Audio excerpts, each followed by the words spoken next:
glowing bubbles, pretty bubbles in the air.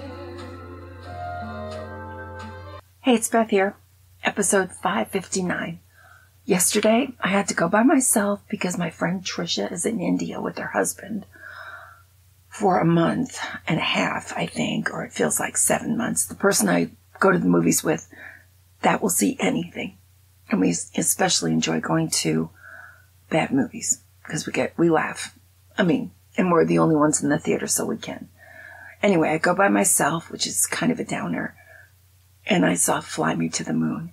It was great.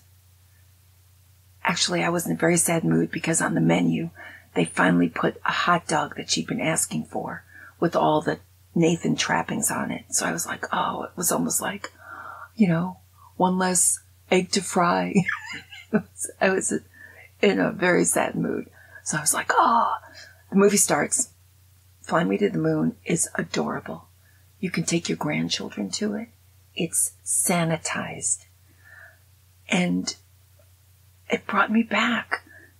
Every bit of the artistic direction, every outfit they wore, every car, the attitude, the sweet sexual tension, and the repartee. And Scarlett Johansson is adorable in this movie. Channing Tatum plays his character with humility. He plays a nerd. He plays a really great guy. I didn't think he could do it. This is the guy who does all those dancing movies. It was adorable. And it just brought me back to a time, it was, around the Vietnam War. The country was exhausted. Absolutely exhausted. This side, that side, hippies, straight people, just hating each other so much. And so much at stake. And there was a lottery. Boys got a number and they had to go to Vietnam. That was unthinkable. It hasn't happened since. It was such a terrible time. And then JFK says what he says about going to the moon. He dies. And then we go to the moon. And all the kids were drinking Tang because the astronauts were drinking it. It really was such a reprieve. There was so much hope. So much to be proud of. I just wish something like that would happen right now. It really was wonderful for kids. It was wonderful for everybody to have something to talk about, something to look up to.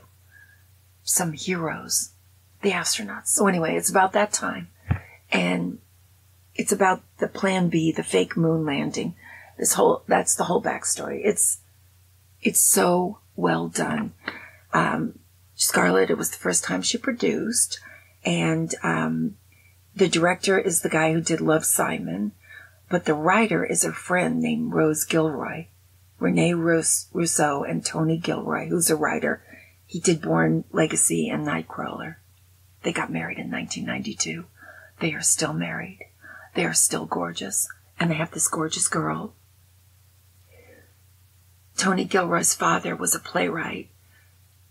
And he wrote Subject Was Roses. And he was amazing and very handsome too. Anyway, it's kind of sweet. The girl's adorable. She wants to be a writer. She could be a movie star. And she wrote the film and she did a good job. It's really witty. It's really well done. The acting is great. It's 2 hours and 11 minutes. It should have been 20 minutes lighter. There, you could feel it right in the middle. Just a little drag. I don't know why people do this all the time, but they do. Okay, the only moment that I fell out of the story was when Scarlett's husband in real life, Colin Yost, he played the senator. Oh, it was I didn't know it was him because he actually looks like a senator from Kentucky or wherever.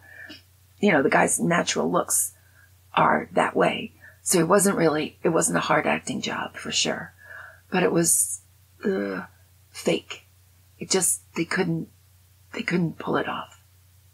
So it completely took me out of the movie for a couple of seconds. then she's back with Channing, and the story actually is intense. So it's not just about this little rom-com. There's a lot going on, and it never really flags. So it's a good movie. You can take your kids. Absolutely as clean as could be. It really also took me back to a time where, you know, it just seemed a little less, violent, or, you know, it's just all these sweet people by Cocoa Beach, kind of I Dream of Jeannie-ish, and that's kind of what the time was like. So it was like, it transported me back in time. I felt like a little kid, looking at the astronauts, looking up at the wonder of it all. And I'm glad my childhood had that. I mean, I was a teenager, but I'm glad there was this little reprieve, this little magic that we could think about. And I can't imagine what we could do right now. Go to Mars. We know we're not close right now, but something amazing like that would just be such a relief for all of us to think about. So anyway, great movie, fun. You don't need to see it in the theater. Definitely in Netflix. If you're going on a plane, it's the perfect length for most, flights or whatever. It was sweet. Channing Tatum, I didn't think he could act. He actually really played this command director on the ground. Played it with a lot of heart. He was great. I'm going to end with a little joke because I think it's cute. Okay, this guy and this lady are married. They've been married 4 years. He forgets the anniversary. She is so mad because he's been forgetting a lot of things lately. His name's Bob. He's not doing well. She says to him, Bob, and she wants this. She wants a really cute car. She says to him, Bob, you know what I've been talking about? You know what I want? I will wake up tomorrow morning and I will look out the window and there it will be. And it will go from 0 to 200 in less than 3 seconds. That's what I want. That's what you need to give me to make this up to me, to make up everything to me. The next morning, she wakes up. There's this huge box. Not exactly what she was looking for. She runs down in her bathrobe, opens it up, and there at the bottom of the box is a scale. 0 to 200 in under 3 seconds. Nobody's seen Bob ever since. Bob's missing. He's missing. So, that's my little joke. Kind of funny. That's all I've got. I'm trying to stay sane. I've got a big thing Monday. David and I are taking this lovely guy to the Narrows one last time. This place that he spent his childhood. This beautiful, beautiful, magical place in Blanco, Texas. And he hasn't seen it in 4 or 5 years. And he just wants to see it one more time before he dies. And we've got the firemen all lined up. Everything's a go. Everything to make this happen. But he's not feeling very well. So we're going to find out tomorrow, Sunday at 12 o'clock, whether we're going to do this magic mission on Monday. And I want to do it so badly for this guy. Couldn't be sweeter. Couldn't be nicer. So fingers crossed that I get to do this thing on Monday. I am in suspended animation. I can hardly think of anything else. It's all I want. I just want, and his name's Bobby.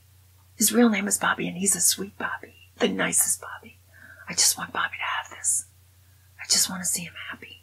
So that's our mission. It's a good one. And I don't usually get to do wonderful things or be part of wonderful things. And this really is wonderful. And I just hope it happens. Monday, 9 o'clock. That's when we're supposed to take Bobby to the water and let him get back in the water. Just one last time. So that's what I've got. That's my goal. That's my hope. That's my dream. I'm trying to contain myself and prepare for maybe it won't happen. But I really want it to happen. I'll let you know. I'm going to take a picture. I can see it all. I can see it all happening. I'm having dreams about it. I just want to make him happy. So that's what I've got. I got a lot riding on this, my sanity included, so I will be back. Thanks. Bye-bye.